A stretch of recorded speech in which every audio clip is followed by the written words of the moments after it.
Qué gusto estar con ustedes este día tan especial, familia. ¿Cómo están? Bien, qué bueno. Ya los escuchó mi hermano, pero yo quería escucharlos también por acá. Bueno, adivinen de qué vamos a hablar el día de hoy. ¿Tienen alguna idea? Ok. ¿Me acompañas a Lucas, por favor, capítulo 2, versículo 1? Lucas 2, 1. Sí, claro, vamos a hablar de Jesús y del amor, como cada domingo. Nada nuevo, y el Señor tiene sin duda algo que hablarnos, y su nacimiento es esa misma expresión, una expresión de amor. ¿Estás ahí en Lucas 2, 1 al 7? Bien, un segundito. Listo. Lucas 2, 1 al 7. ¿Por qué no leemos juntos esta porción? Ya que esta va a ser la historia de la Navidad y creo que juntos podemos leerla, meditarla. Así que si ya tienes ahí, si no también aparece en pantalla, leamos juntos. Lucas 2, del 1 al 7. Aconteció, juntos, en aquellos días que se promulgó un edicto de parte de Augusto César, que todo el mundo fuese empadronado. Este primer censo se hizo siendo Cirenio gobernador de Siria, e iban todos para ser empadronados, cada uno a su ciudad. Y José subió de Galilea, de la ciudad de Nazaret, a Judea, a la ciudad de David, que se llama Belén, por cuanto era de la casa y familia de David, para ser empadronado con María su mujer, desposada con él, la cual estaba encinta. Y aconteció que estando ellos allí, se cumplieron los días de su alumbramiento, y dio a luz a su hijo primogénito, y lo envolvió en pañales, y lo acostó en un pesebre, porque no había lugar para ellos en el mesón. ¿Oramos? Buen Dios, delante de tu palabra y delante de esta bella historia, Señor, que nos recuerda la humildad con la que viniste, la sencillez con la que decides asociarte con nosotros, Señor, y la apertura que tienes para aún el día de hoy venir ante nosotros, Señor. Naciendo de esa forma tan humilde, Señor, sigues hoy viniendo a los corazones sencillos y quebrantados, Señor, y no los desprecias, no los desechas, Señor. Así habemos varios el día de hoy, Señor. Habiendo dado gracias, Señor, y habiendo cantado, Señor, queremos escuchar tu palabra, queremos meditar en ella, Señor, y que nos hables a través de esta, en el nombre de Jesús. Amén. Bien, pues así arranca la historia de la Navidad. Ya la conocías posiblemente. Bueno, aquí específicamente en Santa Mónica, hemos estado estudiando el libro de Mateo, y arrancamos en el capítulo 1, en donde viene la genealogía de Jesús, una de las dos genealogías que aparecen en la Biblia sobre Jesús. Y luego en el capítulo 2 viene ya el acontecimiento sobre el ya nacimiento y diferentes momentos. Pero antes de esto, tienes que saber quiénes son José y María, ¿no? José y María eran una pareja que estaba desposándose, es decir, estaba en vísperas de casarse, pero aún no se habían casado y mucho menos habían consumado su matrimonio. De manera que esta idea que aparece en Mateo, si bien Lucas no lo menciona tanto, pero en Mateo aparece esta idea de que el niño que era nacido había llegado al vientre de María y en realidad ella aún no había estado con José, ¿no? De lo cual José estaba muy sacado de onda, ¿no? Y más o menos ya lo estudiamos ahí en Mateo cuando pasamos por ahí, pero ya tiene un ratote que ya lo vimos. Sin embargo, recordarás que un ángel se le aparece a José y le muestra cómo esto era parte del plan de Dios descrito previamente desde los profetas, cómo una virgen daría a luz un hijo, ¿no? Incluso le da el nombre de este niño y dice, y se llamará su nombre Jesús. Pero explica, no porque le guste, no porque le suene bonito, no porque la cantidad de letras numerológicamente sea bonito o algo así extraño, sino literal por lo que significa, porque Él salvará al pueblo de sus pecados. Entonces el nombre era su misión. El nombre salvar o Salvador era la misión de Jesús y estaba anunciándolo y estaba hablando de un bebé, ¿no? Y realmente María y José era un matrimonio que sucedería más adelante. Aún no están casados, pero déjame decirte, culturalmente, posiblemente María tendría entre 16 y 17 años.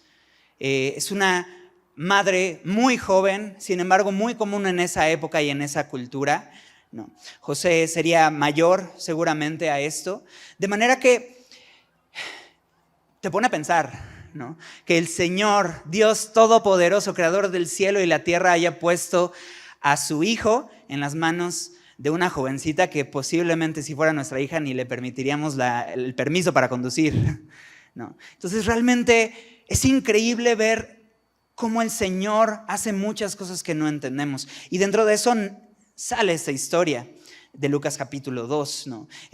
Ellos van para allá. Dice que una serie de circunstancias se hace un edicto para empadronar, es decir, para hacer un censo. ¿Para qué un censo? Si bien esto fue mandado por Augusto César a través de Cirenio, gobernador de Siria, cuando la provincia de Siria adjunta la provincia de Judea, el propósito era saber con cuántos cuento para saber con cuánto cuento, ¿sabes? Entonces lo que ellos querían era censar para saber, se me hace que no estamos recibiendo lo que deberíamos estar recibiendo en cuanto a impuestos. Entonces querían saber cuántas personas realmente habían en la región para saber cuánto iban a poner en impuestos. Y qué interesante que Jesús viene en medio de este contexto, ¿no? Dice un pastor, en resumen, ¿no? Dios viene al mundo y el gobierno dice, le voy a cobrar impuestos hasta Dios. Es el resumen. Pero bueno, Lucas 2, 1 al 7,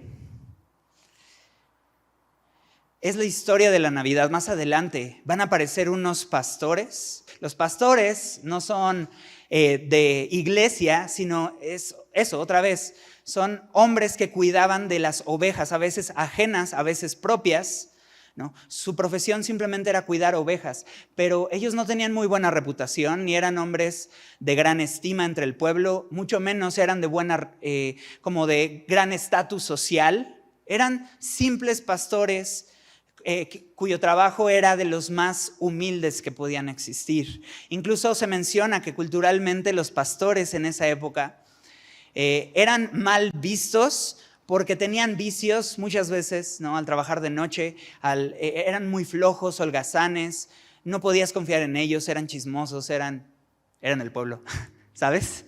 Representaban al pueblo. Y a eso se presentan estos ángeles, ¿no? A mí me sorprende, no se presentan delante de la opulencia o delante de, incluso, podríamos pensar, delante de los fariseos y de los líderes religiosos. Se presentan a los pastores y delante de ellos hacen el mejor concierto que la humanidad ha visto jamás. Y estos pastores van corriendo porque le dicen, ve y encuentra al niño que está acostado en un pesebre. Un pesebre, si bien en nuestros nacimientos se ve muy bonito, de madera, bien lijado, bien preparado. Este pesebre, ya que ellos no habían encontrado lugar en el mesón, tuvieron que llegar a este sitio, que no era un lugar lijado. Es más, un pesebre es el lugar generalmente de piedra en su mayoría. Los que han encontrado son simplemente es una piedra tallada en donde hay un huequito para poner comida y bebida de animales, donde vacas, donde caballos, donde mulas comían, ¿no? Y si has estado en donde hay vacas, caballos y mulas, sabes que eso no es el Hospital Ángeles, ¿cierto? Y ese lugar fue a nacer el bebé. Y ahí llegaron los pastores y viendo que lo que los ángeles les habían anunciado era cierto, les contaron a José y a María todas las cosas. Y dice que María y José estaban impresionados de lo que escuchaban, ¿no? Y es la primera vez nacido el bebé que Dios les permite recibir una confirmación de parte de estos hombres de que este no era un bebé más. De que así como habían anunciado, te dije de José, pero también a María se le apareció un ángel para decirle lo mismo. Este es nacido del Espíritu Santo y llamará su nombre Jesús. Y así como les había anunciado previamente, estaban recibiendo confirmación tras confirmación. Bien, esta es la historia de la Navidad. Pero en la mayor parte del mundo donde se celebra la Navidad, en realidad ya no se celebra el nacimiento de Cristo, ¿no? Realmente la Navidad es nada más un nombre, y un nombre que nunca ha dejado de significar nacimiento, ¿no? Pero simplemente ha perdido ese enfoque de entender quién nació. Y ya no se celebra más el nacimiento de Cristo. Yo creo que esto es así por dos razones al menos. Creo que, en primer lugar, el mundo considera la historia de la Navidad una bella y bonita historia para contar a los niños y recordar de vez en cuando, pero ficticia. Creo que el mundo considera la historia de la Navidad una bonita historia de fábula. Y lo vemos, nos damos cuenta de esto, ¿no? Cuando se refieren a todo esto, mueve corazones, les hace sentir bonito, a nosotros también, pero hasta ahí se queda. Porque no cabe en el corazón pensar que estos acontecimientos sucedieron. Pero creo que hay una segunda implicación sobre por qué el mundo realmente no celebra en Navidad el nacimiento de Cristo. Creo que es muy sencillo. Si no celebran al festejado, es porque no lo conocen, ¿cierto? Tal vez has estado o has visto en una fiesta cuando hay alguien que está ahí de colado, ¿no? Y no conoce al festejado, pues no le canta y no le aplaude y no se alegra por esto, ¿no? Y al no conocerlo, no conocen no solamente quién es, sino lo que hace y lo que puede hacer en su propia vida. Y creo que esa es una muy importante circunstancia. Creo que no lo festejan porque no significa nada para ellos, porque no conocen al festejado. Y en cuanto a estas dos implicaciones, quisiera ir el día de hoy a varios pasajes de la Biblia. Así que van a aparecer en pantalla, no te apresures en encontrarlos, ya que van a ser muchos, pero quiero a través de la Biblia encontrar diferentes circunstancias que nos mencionan el verdadero propósito del nacimiento de Jesús y por qué nosotros necesitamos considerarlo como una historia no ficticia sino real, y su realidad debe de traer una cercanía a nuestro corazón para conocer quién es ese Jesús. Entonces, segunda de Pedro, ya sea que me acompañes o lo veas ahí en pantalla, segunda de Pedro capítulo 1:16. Segunda de Pedro 1:16 dice, este es Pedro el apóstol, el discípulo, escribiendo esta carta. Porque no os hemos dado a conocer el poder y la venida de nuestro Señor Jesucristo siguiendo fábulas artificiosas, sino como habiendo visto con nuestros propios ojos su majestad. ¿Te das cuenta lo que Pedro dice aquí? Es decir, no te estoy choreando en versión chilanga. No te estoy choreando. No me estoy inventando una historia, no estoy contándote algo que me contaron, que le contaron, sino te estoy hablando de algo que uno, o vimos, o dos, estuvimos con aquellos que estuvieron allí, ¿no? Incluso se menciona que no es una fábula el poder y la venida del Señor Jesucristo, de manera que podemos entender, quienes escribieron estos evangelios fueron muy minuciosos al escribir cada una de las cosas que están puestas allí. De hecho, ya leímos Lucas y nos dimos cuenta que se mencionaban César Augusto, ¿te suena? Bueno, por ahí en tus clases de historia que alguna vez tuviste, que alguna vez pusiste o no pusiste atención, había un César Augusto. Y era uno de los emperadores más grandes y poderosos de la época, ¿no? y del Imperio Romano. Y es un personaje que es contemporáneo al nacimiento de Jesús, sin duda. Se menciona a un sirenio que ese pues, no lo conocen ni en su casa. Es más, ni pensaban que existía, porque habían recuentos principalmente de la Biblia y la arqueología no había encontrado muchos elementos hasta que finalmente los encontraron, porque evidentemente la Biblia, siendo un libro de verdad, puede ser comprobable arqueológica, históricamente, ¿verdad? De manera que Lucas se atreve a mencionar nombres específicos, Mateo incluso menciona a Herodes. Son libros incluso que fueron escritos tan cercano a los acontecimientos, estamos hablando de tan solo 50 o 60 años después del nacimiento de Jesús, que gente aún viviría para refutarlo. Y por eso Pedro se atreve a decir, no te estoy mintiendo, no te estoy engañando, no te estoy contando fábulas bonitas para divertirte cuando hace frío y entretenerte con tu familia cuando se reúnen. Te estoy contando cosas que vimos, atestiguamos, escuchamos.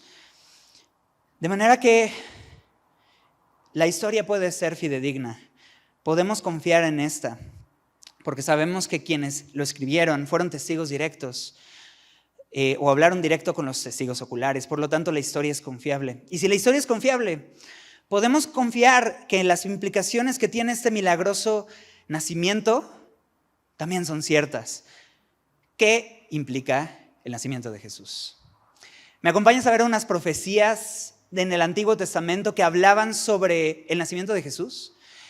Y antes de esto, y mientras llegas a Ageo capítulo 2, Ageo 2, quiero decirte que en la Biblia aparecen muchísimas profecías que tan solo hablan sobre la venida de aquel que se llamaría el Mesías o el ungido de Dios, aquel que sería anunciado incluso desde la primera generación, Adán y Eva, antes de que le nacieran hijos, cuando ellos cayeron en pecado, fue anunciado. Y no voy a ir a esta profecía, pero necesitas saberlo. Desde el primer hombre y mujer que pisaron esta tierra ya había una promesa. Desde el primer momento en que el hombre la regó, ya había una esperanza de parte de Dios, en donde dice que aquel que nacería de la simiente de la mujer pisaría la cabeza de la serpiente y sería lastimado por la serpiente en el calcañar, en el talón. Y hablaba de la profecía de un Salvador desde el inicio. Pero Ageo 2:7 dice: y haré temblar a todas las naciones. Bueno, de eso no se trata, pero también ha sucedido. Pero no es temblor de sismos, sino es un temblor interno, un temblor que sucede dentro de nosotros. ¿Por qué? Dice ahí: y vendrá el deseado de todas las naciones, y llenaré de gloria esta casa, ha dicho Jehová de los ejércitos. Me gusta esta profecía, porque no dice y vendrá el deseado de los judíos, ¿dice eso? Dice y vendrá el deseado de los que conocen las profecías. Creo que todas las naciones saben y reconocen que hay un anhelo interno. En el individuo existe un deseo interno, una insatisfacción constante. Alguien lo definía, un predicador, como un hueco en la forma de Dios, que si tú intentas llenar de cualquier otra forma, simplemente no va a encajar, ¿no? Y vas a querer forzarlo, pero no vas a poder, ¿no? Y de esa forma hay un deseo, hay un anhelo, hay una intención del corazón de ser saciado, de tener propósito, de ser amado, ¿no? Todos deseamos ser amados. Y todo ese deseo que Dios ha puesto en nuestro corazón, lo intentamos llenar de una u otra forma que simplemente no sucede. Pero sigue habiendo un deseo de todas las personas en todas las naciones. Y ese deseo aquí dice que sería cumplido enviando Dios a alguien. Y ese deseado por las naciones vendría. Isaías 7:14. Isaías 7 dice así en el versículo 14: por tanto, el Señor mismo os dará señal. He aquí que la Virgen concebirá y dará a luz un hijo y llamará su nombre Emmanuel. La semana pasada vimos un poco de este pasaje y veíamos todas estas implicaciones, ¿no? Qué increíbles los detalles. Una virgen concibiendo y dando a luz a Emmanuel, que significa, ¿qué? Dios con nosotros, y lo sabemos. Pero imagínate escucharlo por primera vez allí, ¿no? Dios con nosotros, viniendo de una virgen, es decir, María, ¿no? Es decir, Emmanuel, Dios con nosotros, o sea, Jesús, aquel que salvaría al pueblo de sus pecados, porque es Dios con nosotros. Y luego vamos a Isaías 9:6, que también vimos, y en donde de hecho nos detuvimos con más atención la semana pasada. Isaías 9:6, porque un niño nos es nacido, hijo nos es dado, y el principado sobre su hombro. ¿Te acuerdas? Y llamará su nombre admirable, consejero, Dios fuerte, Padre eterno, príncipe de paz, etcétera. Hay mucho más, pero esto hablábamos de cómo mencionaba desde entonces, un niño nos es nacido, es decir, no iba a ser un espíritu, no iba a ser una aparición momentánea, no iba a aparecer incluso simplemente ya adulto, tendría que venir como un niño, y un niño tendría que ser nacido, ¿no? Y tú dices, ¿qué tiene de especial? Hay muchos niños que nacen todos los días, pero este es distinto. Un hijo nos es dado. Un hijo nos es dado. Esto tiene una implicación de venir del cielo, porque del cielo está viniendo esta profecía, del Señor está viniendo esta profecía, y del cielo vendría este hijo. Ahora, sus atributos nos dejan ver que este no sería uno más de entre tantos bebés nacidos. Este sería admirable, consejero, Dios fuerte, Padre eterno, príncipe de paz. Este no es un hombre más. Este es niño que nos es nacido, 100% hombre, hijo que nos es dado, 100% Dios. Pero ahí no termina. Y hay muchas más profecías, te digo, hay muchísimas. Algunos lo dividen en 300 y pico profecías, dependiendo de cómo lo separas. Pero imagínate cuántas profecías, y aquí nada más estamos mencionando 3. Déjame decirte de una cuarta. Isaías capítulo 53. No lo voy a leer porque es muy largo, pero si puedes anótalo, porque esta también es una profecía sobre aquel que vendría. Y esa profecía habla y repite constantemente una frase, pero el tema es aquel que llevaría nuestras enfermedades, nuestros dolores. Y la palabra que se repite constantemente en este pasaje es nuestro pecado, nuestro dolor, nuestras enfermedades, nuestras iniquidades, nuestro castigo, nuestra paz, ¿no? Porque lo que está hablando Isaías 53 es que este deseado de las naciones, aquel que esperamos y anhelamos, aquel que salvaría al mundo de los pecados, aquel que es Dios con nosotros, tendría que venir por nosotros. ¿Para qué? Para morir. ¿Por qué? Porque todos nosotros nos descarriamos como ovejas, cada cual se apartó por su camino. También eso está en Isaías 53. Cada uno de nosotros nos hemos alejado, cada uno de nosotros hemos fallado. Y esto tiene esas consecuencias, de manera que cuando habla por nosotros, nos deja ver todo eso, que ese sacrificio que iba a suceder, esa cruz que eventualmente sucedería y llegaría, es como si fuera una foto, es más, es como si fuera, Isaías 53 es como si fuera un video del momento de la cruz, 700 años antes de que Jesús incluso naciera. Y tenemos este video que nos muestra cómo fue afligido y humillado y quebrantado, y fue varón de dolores, experimentado en quebranto. Nosotros escondimos de él el rostro, fue menospreciado y no le estimamos, pero él eso otra vez llevó nuestras iniquidades, sufrió nuestros dolores, nuestro, haciendo todo esto por nosotros. Porque cada vez que se menciona en el Antiguo Testamento la venida de Dios, se menciona su propósito. Porque el propósito del pesebre era la cruz. Y ahí está en Isaías 53, ahí está en Isaías 53 dibujado. Ese deseado de todas las naciones sería despreciado a la vez, despreciado de todos los hombres, pero llevaría aún así nuestra culpa, sufriría nuestro castigo, pondría su vida por nosotros. Al final habla de habiendo entregado su vida por nosotros, habiendo dado hasta la muerte su vida. Y esto fue justamente lo que sucedió. Pero no solamente menciona eso en Isaías 53, dice en el versículo 11, verá el fruto de la aflicción de su alma y quedará satisfecho. Por su conocimiento justificará mi siervo justo a muchos y llevará las iniquidades de ellos. Porque al final, después de haber dicho que puso su vida en expiación por el pecado, que murió definitivamente por nosotros, dice que al final verá el fruto de su aflicción, es decir, volverá a vivir. Y no solo vivirá para simplemente quedarse en esa condición de vida, sino para ver ese fruto. Y viendo el fruto de su aflicción, ¿cuál es la conclusión? Quedará satisfecho.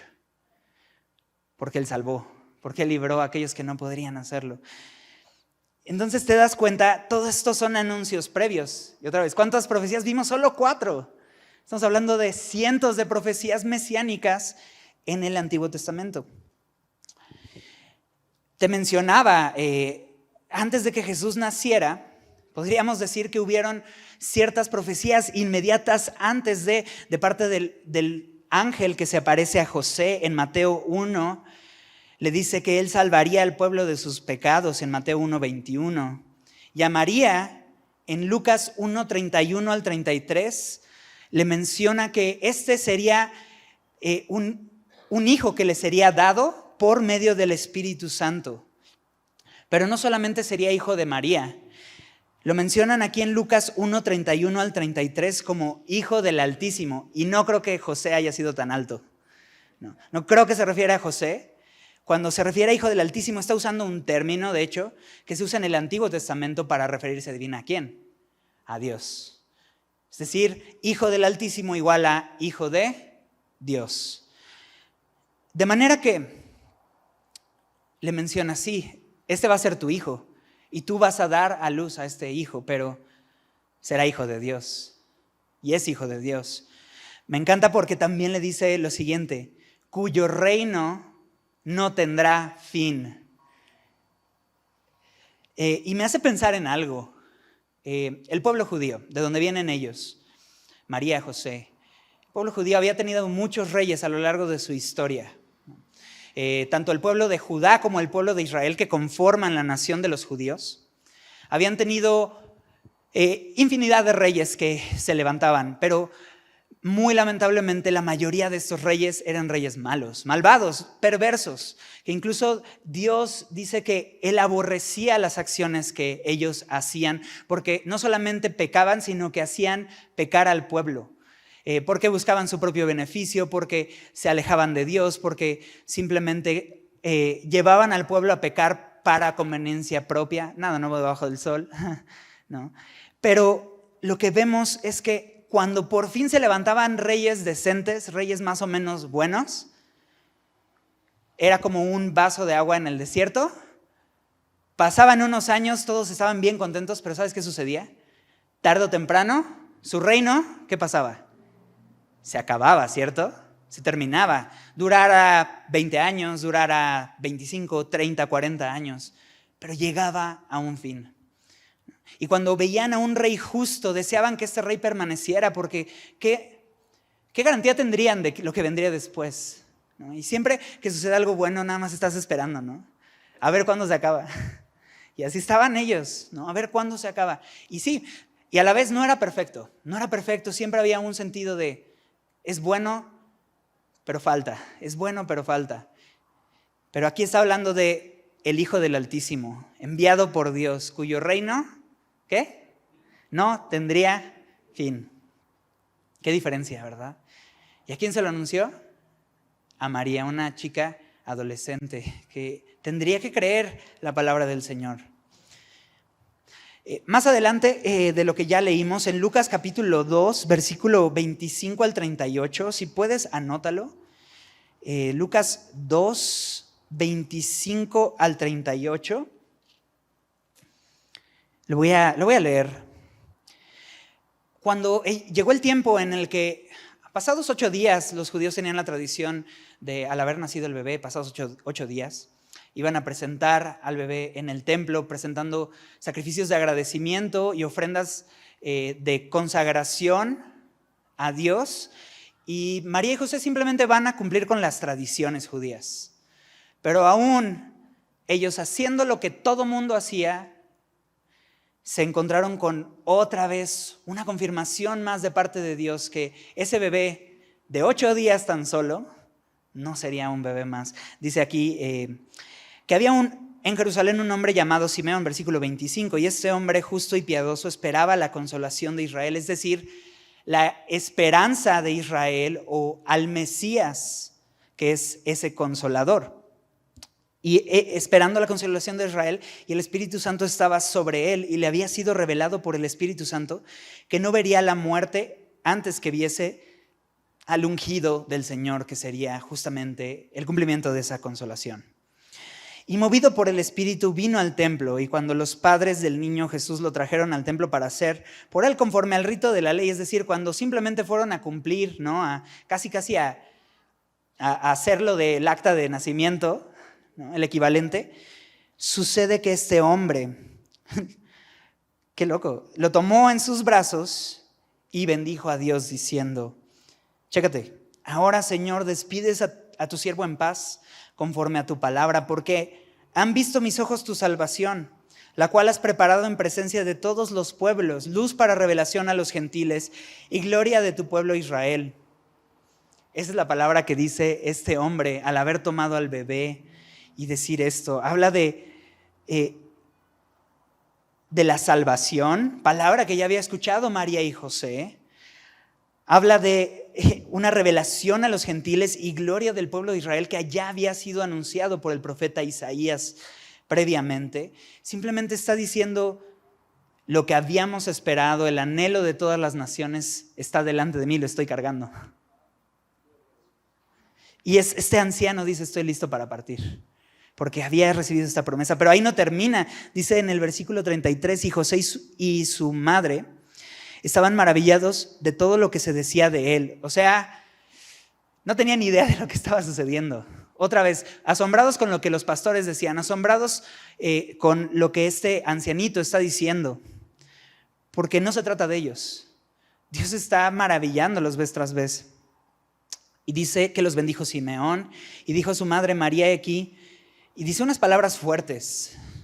Checa, este está puesto para caída y para el levantamiento de muchos en Israel y para señal que será contradicha, y una espada traspasará tu misma alma para que sean revelados los pensamientos de muchos corazones. Habla de una agonía que experimentarían y desde entonces ya sabían lo que estaba sucediendo. Estaba también allí Ana, profetisa, hija de Fanuel, de la tribu de Aser, de edad muy avanzada, pues había vivido con su marido 7 años desde su virginidad y era viuda hacía 84 años y no se apartaba del templo, sirviendo de noche y de día con ayunos y oraciones. Imagínate el tiempo que esta mujer esperó a eso, a la consolación de Israel. Pero finalmente, versículo 38, esta presentándose en la misma hora daba gracias a Dios y hablaba del niño a todos los que esperaban la redención en Jerusalén. 2 confirmaciones más inmediatamente del nacimiento de Jesús sobre quién es este. Lo mencionan Salvador, lo mencionan luz para las naciones, lo mencionan consolación para Israel. Son términos que se habían dicho en el Antiguo Testamento sobre el Mesías. Ya lo mencionaba el pastor Raúl. Mateo 2:11 son estos personajes que no pueden faltar en ningún nacimiento de ninguna casa, ¿no? Pero ¿sabes qué? Deberían de faltar porque no es contemporáneo. Es decir, estamos hablando de los sabios de Oriente y lo que se menciona en Mateo 2 es que ellos fueron a una casa. No fueron a ver al bebé en el pesebre. Posiblemente ellos ya visitaron al bebé en Nazaret, posiblemente, o en algún lugar más estable que no fue justamente en el pesebre. Incluso se menciona que ellos fueron a ver al niño. La palabra es usada no para bebé, sino para niño chico. Palabras diferentes. De manera que si tienes a los sabios por ahí en el nacimiento, llévalos a otro cuarto, eventualmente llegarán, pero no en diciembre, ¿sale? Entonces, sabemos lo que trajeron, ¿verdad? Y sabemos que los Reyes Magos no son reyes, ni eran magos. Bueno, en inglés usa la palabra magi, creo que es algo así, que tiene esta implicación. Sabio tiene una implicación como de personas que estudian las estrellas y esa es la palabra, ¿no? De cierta forma. Pero acá los entendemos como sabios. Y es muy interesante porque cuando Mateo 2 menciona que ellos fueron a buscar al rey porque había una estrella que ellos estaban siguiendo y se les presentan a Herodes, Herodes les pregunta, ¿y dónde van a nacer? Y ellos sabían perfecto dónde iban a nacer. ¿Sería que ellos tenían alguna revelación especial que ninguno de nosotros tendríamos o ninguno de los de allí tenían? La respuesta es que no. Lo que ellos sabían era de dominio público. Porque Malaquías capítulo 5:2 creo, Dice, y tú, Belén, pequeña entre todas las ciudades, de ti nacerá el que va a salvar al pueblo de Israel. ¿No? Y había sido anunciado, otra vez, dominio público. Entonces, ¿cómo es que los magos, posiblemente procedente o de Babilonia o de Persia o de la zona por allá, de tan lejos, podrían saber perfectamente este anunciamiento? Es increíble la provisión de Dios, pero te cuento rápido. Hay un personaje llamado Daniel, ¿cierto? ¿Conocemos a Daniel? El del foso de los leones. ¿Va? Daniel fue llevado cautivo a Babilonia. Y dice que en Babilonia sucedieron una serie de circunstancias. Nabucodonosor tiene un sueño que nadie puede interpretar de los más cercanos, pero no contaban con la astucia de Dios, que tenía un joven temeroso de él, llamado Daniel, que le fue revelado de parte de Dios en sueños también, qué significaba este sueño de Nabucodonosor, de manera que cuando se le presenta, da evidencias a Nabucodonosor de que este es el Dios verdadero. Nabucodonosor lo reconoce y lo pone por encima, dice que de todos los sabios que no pudieron interpretar el sueño. Sabios, la misma palabra, la misma región de donde vienen, adivina quiénes, los sabios de Oriente. Y estos hombres lo único que hicieron fue recibir la palabra de parte de Daniel, simplemente les presentó la palabra, posiblemente, y ellos la creyeron, vieron el momento, vieron las circunstancias, vieron las profecías, supieron cuándo y dónde, y fueron a buscar. Cuando en el pueblo de Israel no había quien creyera las Escrituras, quien buscara al Salvador, pueblo lejano vino desde tan lejos, simplemente creyendo a la palabra que había sido revelada desde antes. Ahora, los regalos no son coincidencia tampoco. Si ellos conocían la palabra, los regalos que ellos entregaron no fueron aleatorios. Porque oro, te la compro. Incienso está raro, ¿no? O sea, si tú vas a una fiesta y llevas oro, está chidísimo. Si llevas incienso, no lo sé, tal vez vas a una fiesta hippie. Pero si llevas mirra, eso ya está bien raro. Y te voy a explicar por qué. Tal vez ya lo sabes. Pero oro siempre es una referencia de la realeza. El oro siempre está relacionado a la realeza, ¿no? y a este poder y a esa influencia, ¿no? Por encima de. Y esto era ese regalo. Le estaban entregando el oro al rey. Ahora, cuando hablamos de incienso, el incienso para un bebé, no sé, no lo sé. Pero esto no era porque ellos le estaban entregando a un bebé. Es más, también el oro, pues ¿qué le va a servir? ¿Lo chupa? ¿Qué hace con él? Pero el incienso en realidad era un elemento del templo. Era un elemento que se usaba por el sacerdote para representar la adoración a Dios. Y era una representación del templo exclusivamente. Cuando ellos estaban entregando incienso, estaban reconociendo la condición de ese bebé como el sacerdote verdadero, aquel que intercede por nosotros. ¿Has oído el término pontífice? ¿Sí? Se le adjudica al Papa, ¿cierto?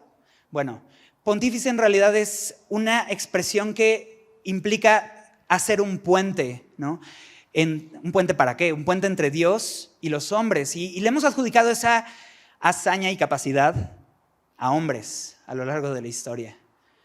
Pero hay un sacerdote, un verdadero pontífice, uno que verdaderamente intercede por nosotros, ¿no? Y Jesús hace eso por nosotros, ¿no? Incluso en la última noche antes de morir, dice que Él oró por sus discípulos y por aquellos que creerían a la palabra de los discípulos, ¿no? Él está constantemente orando y la palabra nos dice eso, que Él está delante de Dios intercediendo por nosotros. De manera que el incienso está reconociendo este aspecto de sacerdote. ¿Y la mirra? La mirra era una especie muy fuerte aromática, exclusivamente usada para cuerpos en putrefacción. Definitivamente no es un regalo para un bebé, pero era el regalo correcto para este bebé. porque ellos estaban a través de esto reconociendo que este bebé, así como Isaías 53 lo anunciaba, moriría, sería sacrificado. Y te lo voy a resumir en una frase de los regalos. Estos sabios de Oriente trajeron oro para el rey, incienso para el sacerdote y mirra para el cordero inmolado. Y estos son justamente los atributos de Jesús. Casi todo el nacimiento tiene que ver con lo que Jesús va a hacer. Porque justamente eso es lo que celebramos. Justamente eso es lo que celebramos. Este es el festejado y por eso su nacimiento es digno de ser celebrado. Casi todas las veces que se habla proféticamente sobre el nacimiento de Jesús, hay una referencia a lo que ese Mesías iba a hacer. Es decir, hay una referencia a la misión del Mesías. Y es que no podemos olvidar que la razón por la que vino a este mundo no fue para enseñarnos bonitas costumbres y tradiciones, sino para salvar al mundo de sus pecados, como le fue anunciado a María y a José.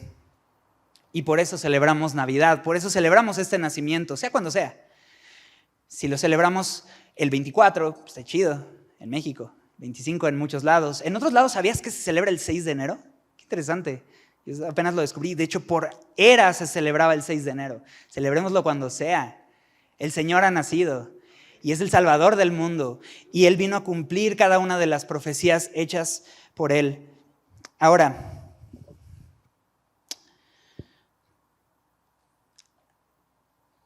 hoy la Navidad creo que se liga a todo menos lo que significa el nacimiento del Salvador. Y hemos hecho de esta celebración un evento sobre la familia. ¿Esto es malo? Definitivamente no.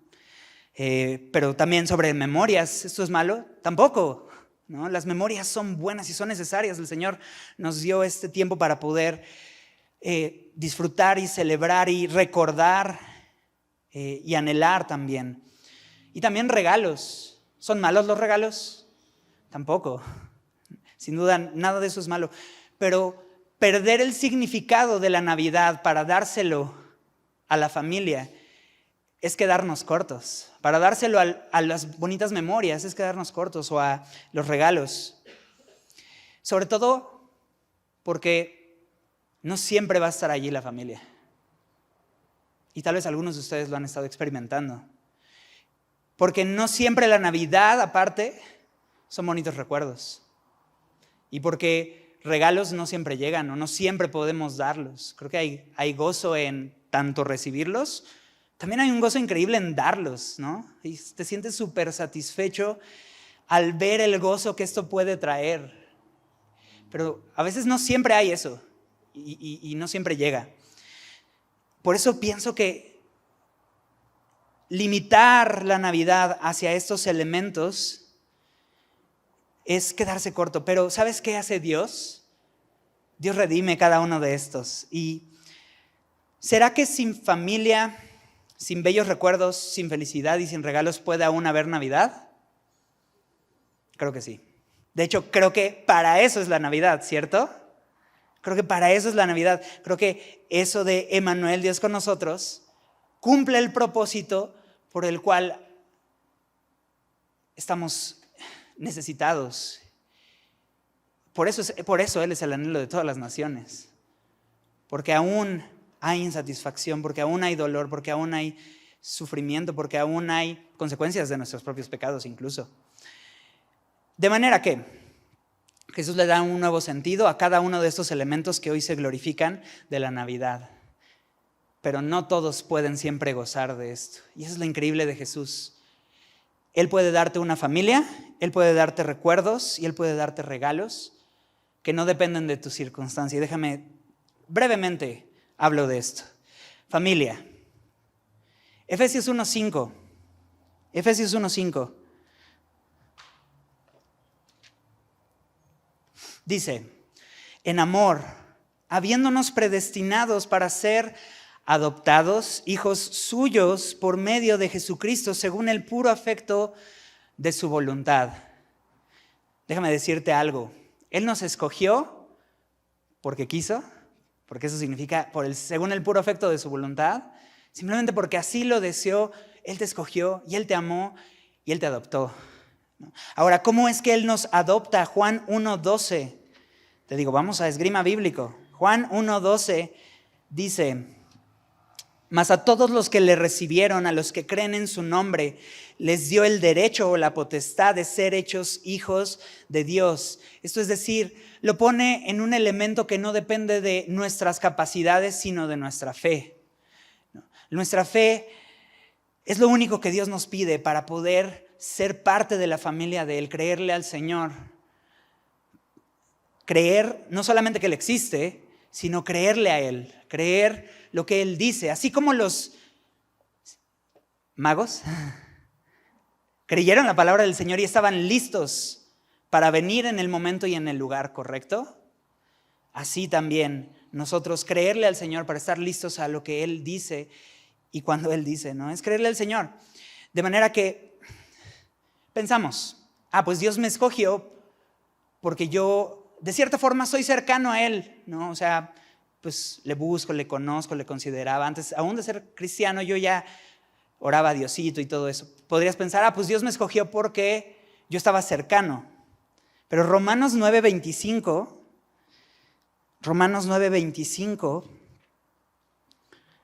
dice, citando al profeta Oseas, dice: llamaré pueblo mío al que no era mi pueblo, y a la no amada la llamaré amada. Y en lugar donde se les dijo: vosotros no sois pueblo mío, allí serán llamados hijos del Dios viviente. Es decir, Dios hace hijos aún de quienes ni siquiera eran su pueblo. Y aquí estamos nosotros, y aquí estamos.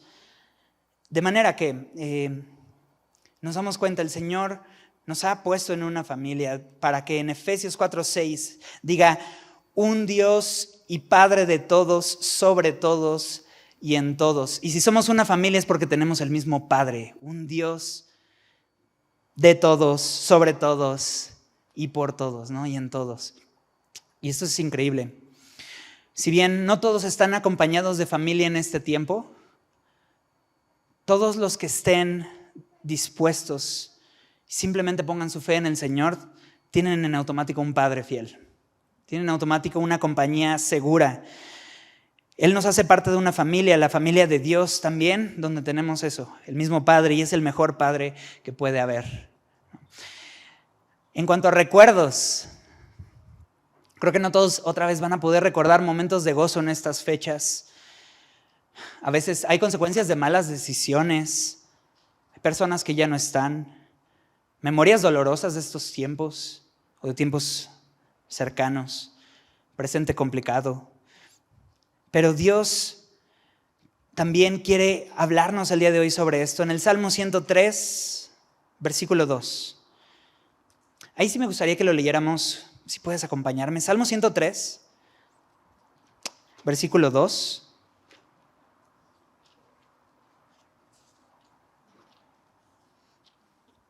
Salmo 103, 2.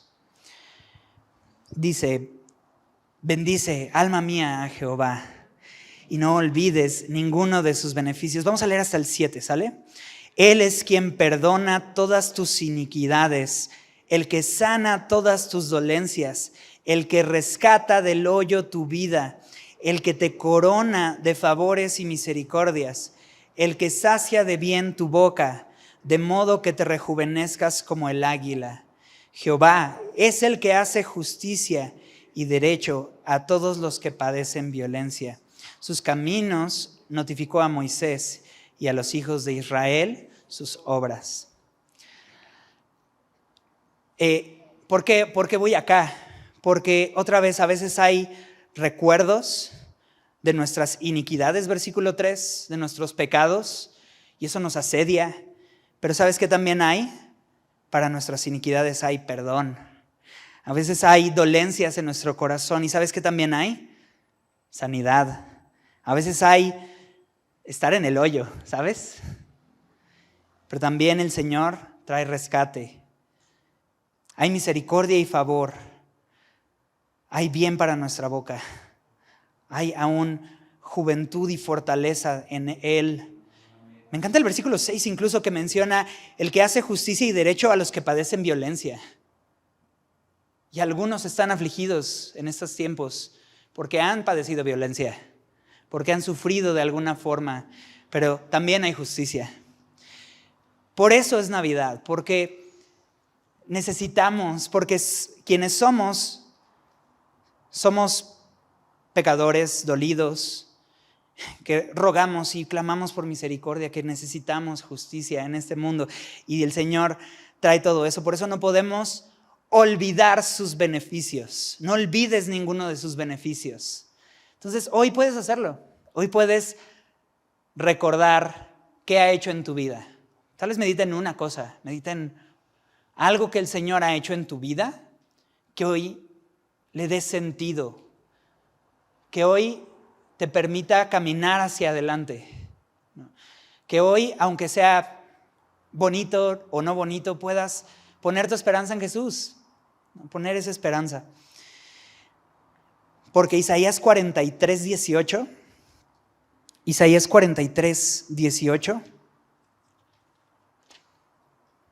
y 19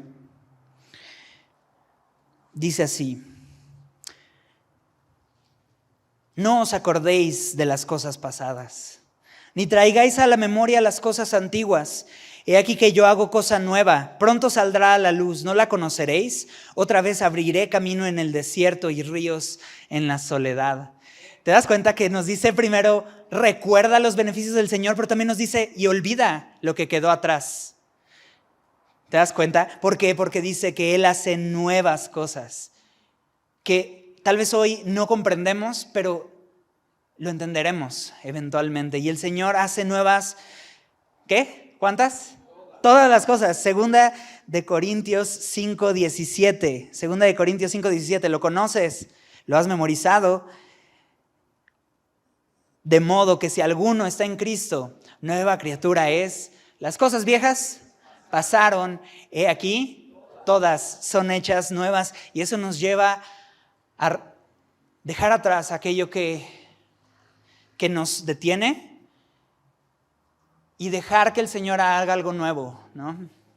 Que el Señor haga algo nuevo, porque aún teniendo buenos recuerdos, dice que lo que ojo no vio ni oído escuchó son las cosas que Dios tiene preparado para los que le temen y le creen. Entonces, aún las mejores memorias que podrías pensar se quedan cortas comparado con lo que el Señor quiere traer a tu vida por la gracia de Dios. Así que las cosas viejas pasaron, todas son hechas nuevas. Podemos confiar que independientemente de las memorias que se vayan forjando, Cristo aún puede redimir incluso las dolorosas y darnos esperanzas de un futuro sin dolor, porque llegará.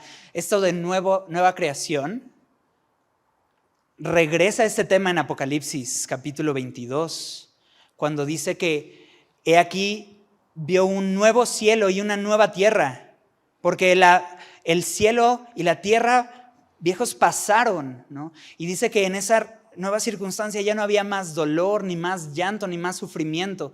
Tal vez esta no es nuestra realidad hoy, pero será nuestra realidad en aquel momento. Hay una canción que dice, un día en un futuro Navidad, ¿no? Y habla de el momento cuando llegará el tiempo de la Navidad, pero ya no estaremos acá, estaremos allá. Bueno, quién sabe si haya Navidad allá, estaría chido. Seguro los regalos se van a poner buenos. Pero va a haber una Navidad en donde ya no va a haber eso. Y Dios va a traer eso, consuelo, nuevas cosas. Las cosas viejas pasaron y aquí todas son hechas nuevas. Y esta es una realidad que no tiene que esperar a ese nuevo cielo y esa nueva tierra. Puedes hoy experimentarlo. Regalos. No para todos van a llegar o llegaron regalos en cajas y envueltos. Pero Romanos 8:32 nos habla de un regalo increíble. Romanos 8:32. Ya estamos terminando. Romanos 8:32.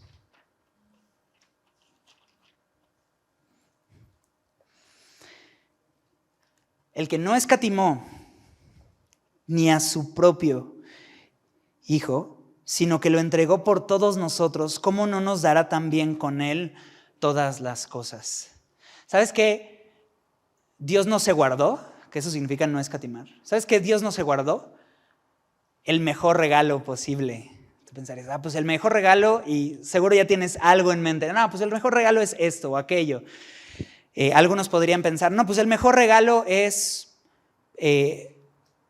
algo bien valioso, ¿no? Que me saque del apuro que traigo ahorita. O el mejor regalo es una circunstancia que me ponga en un estatus, ¿no? Podríamos limitar los regalos a cosas que tienen un valor aquí y ahora. Pero en cuanto al regalo que Dios dio, Primera de Pedro 1:18,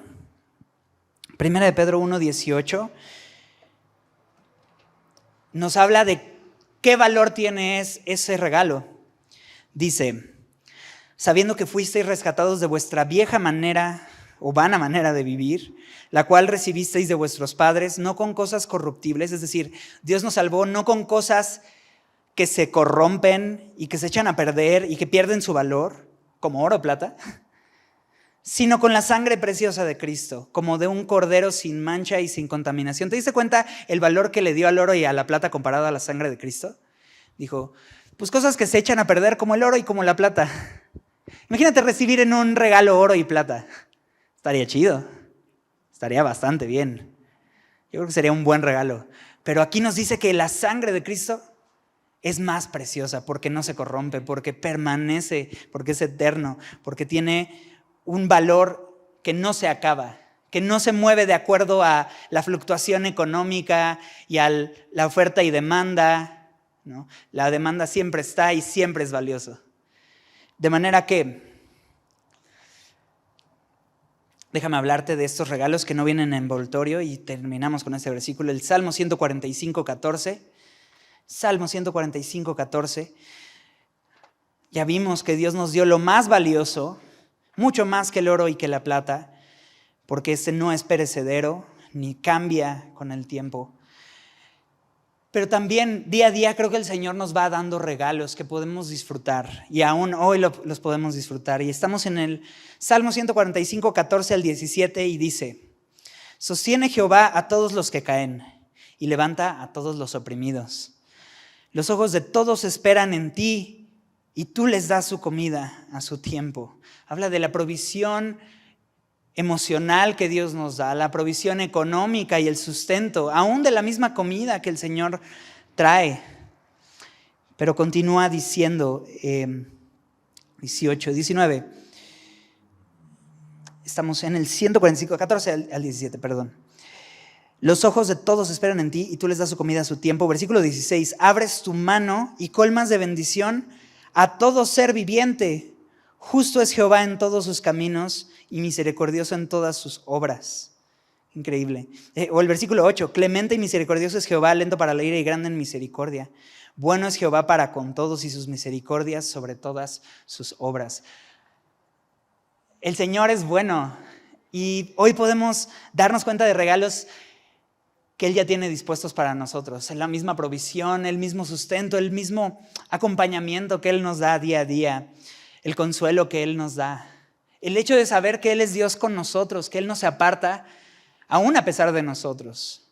Creo que todos esos son regalos que a veces despreciamos por oro y por plata, pero son más valiosos. El mismo Señor tiene un valor incalculable y Él no se lo guardó.